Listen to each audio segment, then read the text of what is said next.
ನಮಸ್ತೆ. ನನ್ನ ಹೆಸರು ಅನಂತ್ ಕೀರ್ತಿ ಅಂತ. ನಾನು ದ್ರಾವಿಡ ವಿಮೋಚನಾ ಸಂಘದ ಅಧ್ಯಕ್ಷನಾಗಿದ್ದೇನೆ.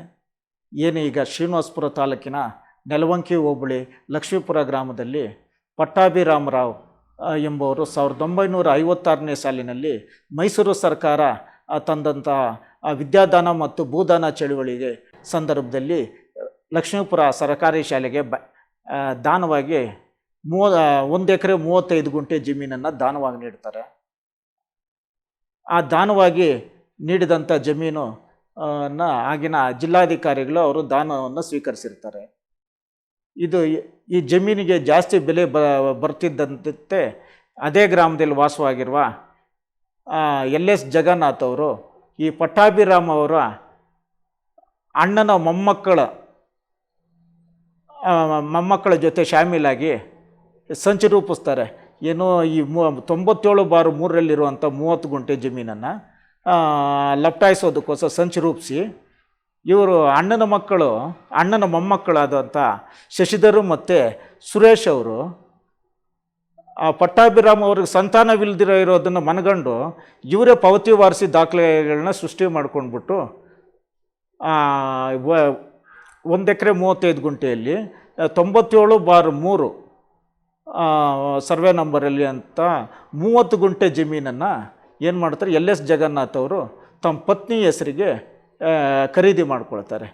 ಯಾರ ಜೊತೆಯಲ್ಲಿ ಇವರು ಸುರೇಶು ಮತ್ತು ಶಶಿಧರ್ ಅವರಿಂದ ಖರೀದಿ ಮಾಡ್ಕೊಳ್ತಾರೆ.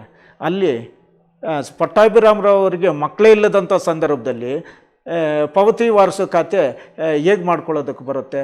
ಇದು ಒಂದು ಸರ್ಕಾರಿ ಶಾಲೆ ಜಮೀನನ್ನು ಲಪ್ಟಾಯಿಸೋದಕ್ಕೆ ಮಾಡಿರುವ ಸಂಚು. ದಾಖಲೆಗಳನ್ನು ಅಲ್ಲಿ ಕಂದಾಯ ಅಧಿಕಾರಿಗಳು ಇವರೆಲ್ಲ ಶಾಮೀಲಾಗಿ ಈ ದಾಖಲೆಗಳನ್ನು ಸೃಷ್ಟಿ ಮಾಡಿಕೊಂಡು ಇವರು ಮಾರಾಟಗಳು ಮಾಡ್ಕೊಂಡಿದ್ದಾರೆ.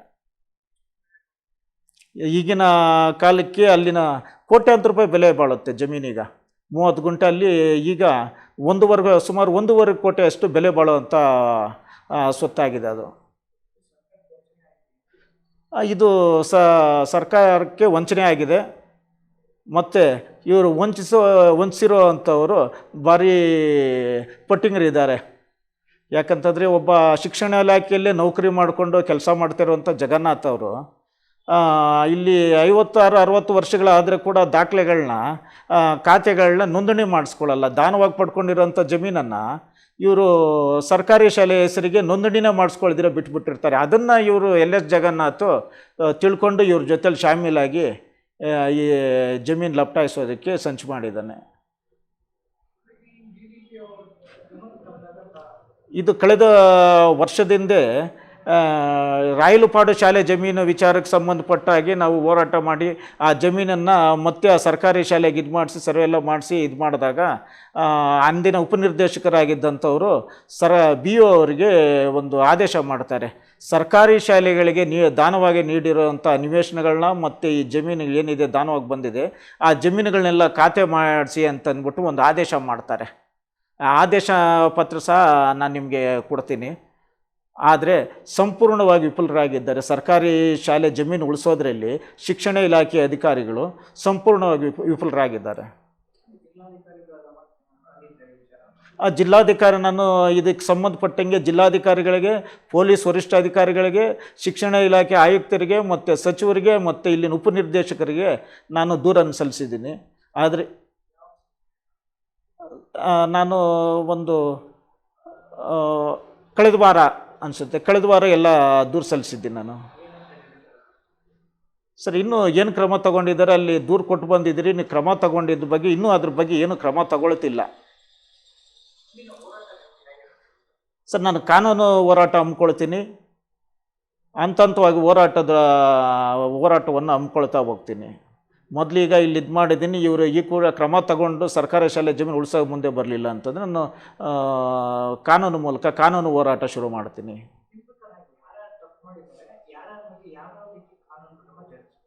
ಸರ್, ಈ ಸರ್ಕಾರಿ ಜಮೀನು ಲಪ್ತಾಯಿಸೋದ್ರಲ್ಲಿ ಪ್ರಮುಖ ಪಾತ್ರ ವಹಿಸಿರುವಂಥ LS ಜಗನ್ನಾಥ್ ಮತ್ತು ಪಟ್ಟಾಭಿರಾಮರವರ ಅಣ್ಣನ ಮೊಮ್ಮಕ್ಕಳಾದಂಥ ಸುರೇಶು ಮತ್ತು ಶಶಿಧರ್ ಮತ್ತು ಇದರಲ್ಲಿ LS ಜಗನ್ನಾಥ್ ಅವ್ರ ಪತ್ನಿದು ಪಾತ್ರ ಇದೆ. ಮತ್ತು ಆಕೆ ಏನು ಮಾಡ್ತಾರೆ, 30 ಗುಂಟೆ ಜಮೀನನ್ನು ಇವ್ರ ಹತ್ರ 1.5 ಲಕ್ಷಕ್ಕೆ ಖರೀದಿ ಮಾಡಿದ್ದೀನಿ ಅಂತಂದ್ಬಿಟ್ಟು ಕ್ರಯ ಮಾಡ್ಕೊಂಡಿದ್ದಾರೆ. ನಂತರ ಅದೇ ಅವ್ರ ಪತ್ನಿ ಎಲ್ ಎಸ್ ಜಗನ್ನಾಥ್ ಅವ್ರ ಪತ್ನಿ ಲೀಲಾವತಮನಿ ಅವರು ಏನು ಮಾಡ್ತಾರೆ, ನನ್ನ ಕುಟುಂಬಕ್ಕೆ ಬಾಧೆಗಳು ಅದರ ಪ್ರಯುಕ್ತವಾಗಿ ನಾನು 30 ಗುಂಟೆಯಲ್ಲಿ 15 ಗುಂಟೆ ಜಮೀನನ್ನು ಎಲ್ ಎಸ್ ಜಗನ್ನಾಥ ಗಂಡನಿಗೆ ನಾನು ಮಾರಿದ್ದಾರೆ. ಇದೆಲ್ಲ ದಾಖಲೆಗಳು ಸೃಷ್ಟಿ ಮಾಡಿದರೆ ಇದರಲ್ಲಿ ನೇರವಾಗಿ ಗೊತ್ತಾಗುತ್ತೆ ಯಾರ್ಯಾರು ಇದು ಮಾಡಿದ್ದಾರೆ, ಈ ಕೃತ್ಯದಲ್ಲಿ ಪಾಲ್ದಾರರಾಗಿದ್ದಾರೆ ಮತ್ತು ಯಾವ ರೀತಿ ಇದು ಮಾಡಿದ್ದಾರೆ. ದಾಖಲೆಗಳು ಕೈ ಬದಲಾದಂತೆ ಅದಕ್ಕೆ ಇದನ್ನು ಮರೆಮಾಚೋದಕ್ಕೆ ಈ ಥರ ಒಬ್ಬರಿಂದ ಒಬ್ಬರಿಗೆ ಮಾರಾಟ ಮಾಡ್ದಂಗೆ ಇದು ಮಾಡ್ಕೊಂಡಿದ್ದಾರೆ. ಎಲ್ ಎಸ್ ಜಗನ್ನಾಥ್ ಅವರ ಪತ್ನಿ ಬಂದ್ಬಿಟ್ಟಿದ್ದೆ ಪಟ್ಟಾಭಿರಾಮ್ ಅವರ ಅಣ್ಣನ ಕೆ ಕೃಷ್ಣಮೂರ್ತಿ ಅವರ ಮೊಮ್ಮಕ್ಕಳಾದ ಯಾರು ಶಶಿಧರ್ ಮತ್ತು ಸುರೇಶ್ ಅವರಿಂದ ಈ ಜಮೀನನ್ನು ಕ್ರಯ ಮಾಡ್ಕೊಳ್ತಾರೆ. ಅವರು ಪಾವತಿ ವಾರಸು ಮೂಲಕ ಖಾತೆ ಮಾಡಿಸ್ಕೊಂಡಿದ್ದಾರೆ. ಆ ಪಾವತಿ ವಾರಸು ಖಾತೆ ಇವರಿಗೆ ಬರೋದೇ ಇಲ್ಲ, ಇವ್ರಿಗೆ ಅನ್ವಯಿಸೋದಿಲ್ಲ. ಯಾಕಂತಂದರೆ ಪಟ್ಟಾಭಿರಾಮ್ ಅವರಿಗೆ ಮಕ್ಕಳೇ ಇರೋದಿಲ್ಲ ಮತ್ತು ಅವರು ದಾನವನ್ನು ಜಿಲ್ಲಾಧಿಕಾರಿಗಳಿಗೆ ಇದು ಮಾಡಿರ್ತಾರೆ. ಜಿಲ್ಲಾಧಿಕಾರಿಗಳು ದಾನವನ್ನು ಸ್ವೀಕರಿಸಿದ್ದಾರೆ.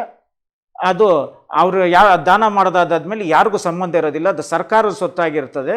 ಈ ಸರ್ಕಾರಿ ಭೂಮಿನ ಇದು ಮಾಡಿಸೋದಕ್ಕೆ ಇವರು ಪಾವತಿ ವಾರಸು ಖಾತೆ ಮಾಡ್ಕೊಂಡಿದ್ದಾರೆ. ಇವರು